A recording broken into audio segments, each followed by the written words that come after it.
எல்லோருக்கும் வணக்கம். இன்றைக்கி சுவையான திருவையாறு ஸ்பெஷல் அசோகா எப்படி செய்யலாம் அப்படிங்கிறத இந்த வீடியோவில் பார்க்க போகிறோம். வாங்க எப்படி செய்யலாங்கிறத பார்க்கலாம். பாசிப்பருப்பு 1 கப் எடுத்துக்கோங்க. சர்க்கரை 1 டம்ளர் எடுத்துக்கோங்க. ஏலக்காய் பவுடர் இருந்தால் போட்டுக்கோங்க, இல்லைனா ஏலக்காய் போட்டுக்கோங்க. கோதுமை மாவு 2 டேபிள் ஸ்பூன், ஃபுட் கலர் கொஞ்சமாக, நெய் தேவையான அளவு, பாசிப்பருப்பு வேக வைக்க தண்ணி, முந்திரி, பாதாம் போட மாட்டாங்க, நான் டேஸ்ட்டுக்காக போட்டிருக்கேன். முந்திரி மட்டும் கூட போட்டுக்கலாம். நெய் 1 ஸ்பூன் விட்டு நெய் பாதாம் வறுத்து எடுத்துக்கோங்க. முந்திரியும் பாதாமும் வறுத்து எடுத்துக்கலாம். முந்திரி பாதாம் வறுத்த அதே சட்டியில் பாசிப்பருப்பை போட்டு லைட்டாக வறுத்து எடுத்துக்கோங்க. பாசிப்பருப்பு கோதுமை மாவுலாம் சேர்க்குறதுனால ரொம்ப ஹெல்த்தியும் கூட, குழந்தைங்களுக்கு அடிக்கடி செஞ்சு கொடுக்கலாம். வாசனை வர வரையும் வறுத்து எடுத்துக்கோங்க. 2 டம்ளர் தண்ணி விட்டு வறுத்து வச்ச பாசிப்பருப்பு அதில் போட்டு ஒரு 3 விசில் வச்சு வேக வச்சு எடுத்து வச்சுக்கோங்க. பாசிப்பருப்பு நல்லா வெந்துட்டு இது ஆறுனதுக்கு அப்புறம் மிக்ஸி ஜாரில் போட்டு நைஸாக அரைச்சி எடுத்து வச்சுக்கோங்க.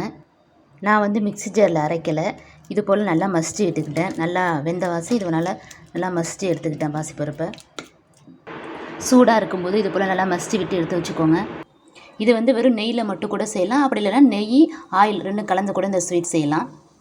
நெய் 1 ஸ்பூன் விட்டுக்கோங்க. அடுப்பை ஆன் பண்ணிவிட்டு அதில் இந்த கோதுமை மாவு போட்டு வறுக்க போகிறோம். கோதுமை மாவு எதுக்குன்னா நல்லா சாஃப்டாக இருக்கும், சாப்பிட்றதுக்கு பொசு பொசுப்பாக நல்லாயிருக்கும். அதனால தான் கோதுமை மாவு சேர்க்குறோம். அடுப்பை சிம்மில் வச்சு கோதுமை மாவு நல்லா வறுத்து விடுங்க. கோதுமை மாவு நல்லா கரைஞ்சிட்டு இப்போ அந்த பாசிப்பருப்பு அதில் போட்டு நல்லா கிளறி விட வேண்டியதுதான். இதில் ஏலக்காய் நசுக்கி போட்டுருங்க. இந்த பதம் வந்தோன்னே அதில் சர்க்கரை போட்டுங்க. இனிப்பு அதிகம் தேவையில்லை, அரை இனிப்பு ரொம்ப நல்லாயிருக்கும். அரை இனிப்பாக இருந்தால் கூட சர்க்கரை போட்டோன்னா கொஞ்சம் தண்ணியாக வரும். நெய் 1 ஸ்பூன் போட்டு கிளறி விடுங்க. ஃபுட் கலர் கொஞ்சமாக போட்டுக்கோங்க. நம்ம விட்ட நெய்யெல்லாம் வெளியில் வர ஆரம்பிச்சிடும், அதான் அதோட பக்குவம். அதுமாரி வந்தோன்னே நம்ம முந்திரி போட்டு அடுப்பை ஆஃப் பண்ணிடலாம்.